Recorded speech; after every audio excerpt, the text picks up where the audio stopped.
Welcome to my channel. ఈ వీడియోలో AP ప్రభుత్వ ఉద్యోగులకు మరియు పెన్షనర్లకు జూన్ నెల జీతాలు, పెన్షన్లు జమ అయ్యే తాజా సమాచారం గురించి తెలుసుకుందాము. వీడియో అయితే ఎక్కడే గాని స్కిప్ చేయకుండా ఎండ్ వరకు చూసేయండి. అప్పుడే ఇన్ఫర్మేషన్ పూర్తిగా అర్థమవుతుంది.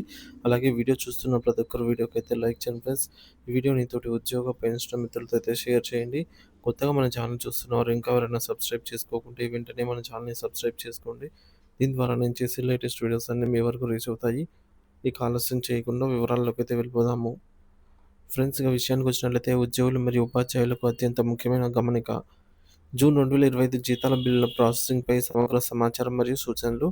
ఆంధ్రప్రదేశ్ రాష్ట్ర ప్రభుత్వ ఉద్యోగులు, ఉపాధ్యాయులు మరియు పెన్షనర్లకు జూన్ 2025 నెలకు సంబంధించిన జీతాలు, పెన్షన్ల బిల్లుల ప్రాసెసింగ్ ప్రారంభమైన నేపథ్యంలో ముఖ్యంగా ఉపాధ్యాయుల బదిలీలు మరియు కొత్త నియామకాలకు సంబంధించి జారీ చేయబడిన తాజా మార్గదర్శకాలపై ఈ ప్రకటన జారీ చేయబడింది. జూన్ 2025 నెల రెగ్యులర్ పేరోల్ ప్రక్రియ సీఎఫ్ఎంఎస్ పోర్టల్‌లో ప్రారంభమైంది. డ్రాయింగ్ అండ్ డిస్బర్సింగ్ అధికారులు డీడీఓస్ తమ పరిధిలోని ఉద్యోగుల జీతాల బిల్లులను సిద్ధం చేసి అప్లోడ్ చేయడానికి అవకాశం కల్పించబడింది. అయితే ఇటీవల జరిగిన ఉపాధ్యాయుల బదిలీలు, రేషనలైజేషన్ మరియు కొత్త నియామకాల కారణంగా జీతాల చెల్లింపు ప్రక్రియలో 2 ప్రధాన పరిస్థితులు తలెత్తాయి.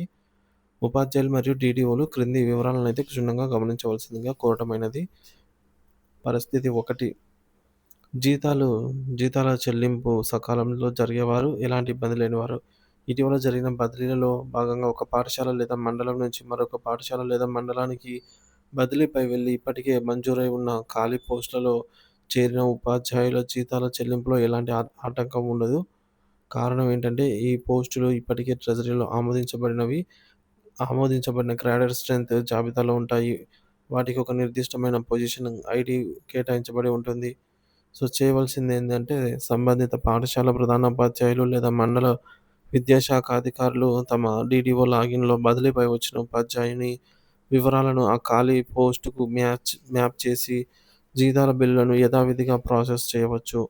ఫలితంగా ఈ బిల్లులు సకాలంలో సబ్ ట్రెజరీ అధికారి ఎస్‌డీఓ వద్ద ఆమోదం పొంది జూన్ నెల జీతాలు వారి బ్యాంకు ఖాతాలలో జమ అవుతాయి.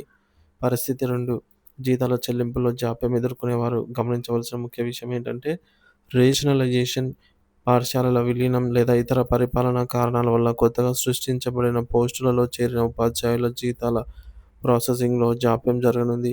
ముఖ్యంగా మోడల్ ప్రైమరీ స్కూల్‌లో ఈ సమస్య అత్యధికంగా ఉండే అవకాశం ఉంది. ఉదాహరణకు, కొత్తగా సృష్టించిన ప్రైమరీ స్కూల్ హెడ్ మాస్టర్ పోస్టులు, కొత్తగా మంజూరు చేయబడిన సెకండరీ గ్రేడ్ టీచర్ పోస్టులు జాప్యానికి సాంకేతిక కారణం. మొదటిది, పోస్టులకు ఆమోదం లభించకపోవడము. ఈ కొత్త పోస్టులను ముందుగా జిల్లా విద్యా శాఖ అధికారి తన ప్రొసీడింగ్స్ ద్వారా అధికారికంగా మంజూరు చేయాలి.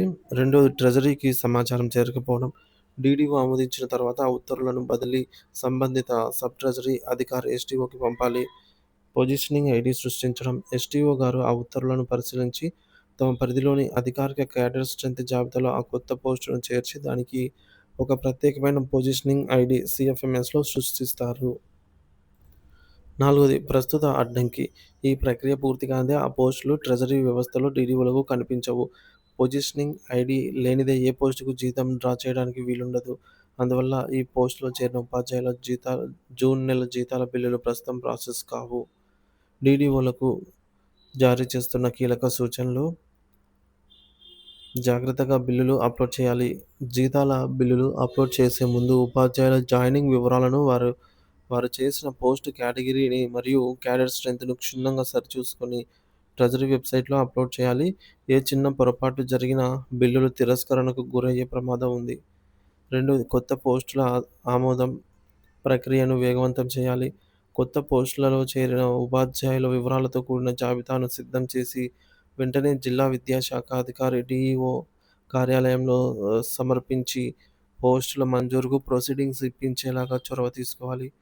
డీడీఓ ఉత్తర్వులు జారీ అయిన వెంటనే వాటి కాపీలతో సబ్ ట్రెజరీ అధికారి ఎస్‌డీఓ లేదా director of treasuries and accounts DTA కార్యాలయాన్ని సంప్రదించి పొజిషనింగ్ ఐడీలను త్వరితగతిన సృష్టించేలాగా కోరాలి. ఈ ప్రక్రియ ఎంత వేగంగా పూర్తయితే జీతాలు అంత త్వరగా విడుదలవుతాయి. మూడోది, ఉపాధ్యాయుల సమాచారం అందించాలి. ఉపాధ్యాయులకు జీతాలు ఆలస్యమయ్యే అవకాశం ఉన్నందున ఉపాధ్యాయులకు గల ఉన్న అందుకున్న ఉపాధ్యాయులకు అందుకు గల కారణాలను స్పష్టంగా వివరించి అనవసర ఆందోళనను నివారించాలి. ప్రక్రియ పురోగతి ఎప్పటికప్పుడు వారికి తెలియచేయడం మంచిది. జీతాలు సకాలంలో వచ్చేవారు. బదిలీలలో భాగంగా ఇప్పటికే ట్రెజరీలో మంజూరైన ఖాళీ పోస్టులలో చేరిన ఉపాధ్యాయులు వీరికి జీతాలు సకాలంలో వస్తాయి. జీతాలు ఆలస్యమయ్యేవారు. కొత్తగా సృష్టించబడిన పోస్టులలో చేరిన ఉపాధ్యాయులు ట్రెజరీ నుండి ఆ పోస్టులకు అధికారిక ఆమోదం లభించిన తర్వాత మాత్రమే వీరి జీతాలు ప్రాసెస్ చేయబడతాయి. ఉద్యోగులు మరియు ఉపాధ్యాయులందరూ ఈ సమాచారాన్ని గమనించి అనవసరమైన ఆందోళనకు గురి కాకుండా తమ డీడీఓలతో సమన్వయం చేసుకోవాలని సూచించడమైనది. ఈ ప్రక్రియను వేగవంతం చేయడానికి ఉన్నత స్థాయిలో ప్రయత్నాలు జరుగుతున్నాయి.